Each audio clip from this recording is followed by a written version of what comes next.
Hey, life can be a grind, like crazy, right? Or do you know someone who can't get a break from the bad things that are happening in their lives? And maybe that's you. All your life, things seem to be moving forward, then you take three steps back, one foot forward, and you don't seem to be getting a break. Your family is a mess, your kids are a mess, your job is a mess. Maybe you've been fired and you try to get up on a stool and you fall down again, and things just don't seem to be working. And you're praying to God for help, and sometimes he doesn't seem to be there. You know, not Joseph, Jacob. Jacob's life was one life like that, was such a life like this. Listen, Jacob was crazy. All right. I don't know whether I want to live Jacob's life, but he was crazy. Listen to this. He took his brother's birthright. He stole his brother's blessing. He was exiled from his father and mother by his brother who wanted to kill him. He was lied to by his uncle. His wives, Rachel and Leah, who were sisters, were constantly fighting. He was mean to Leah. His sons slaughtered a whole city for their sister being raped. So his daughter was raped.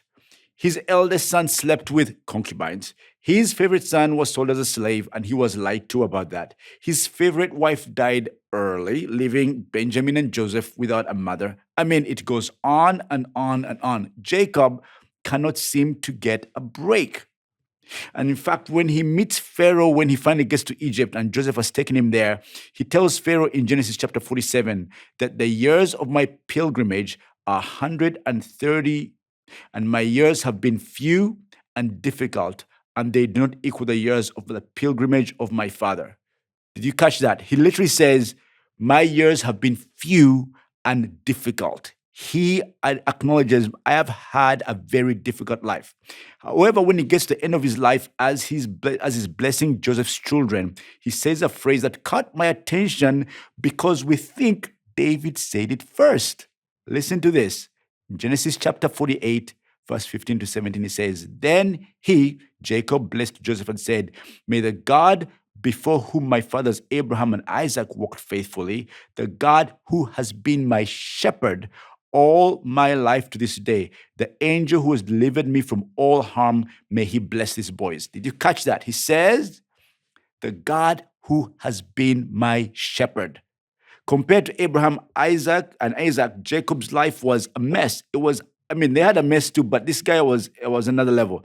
And as his life comes to a close, he's able to just look back and realize God was his shepherd. He was guiding him. That God used whatever bad thing either he had done or had been done to him to accomplish God's purpose for Israel. So he acknowledges that God had never left him. There are times you might be thinking, God has left me. God has left me. All these bad things are happening.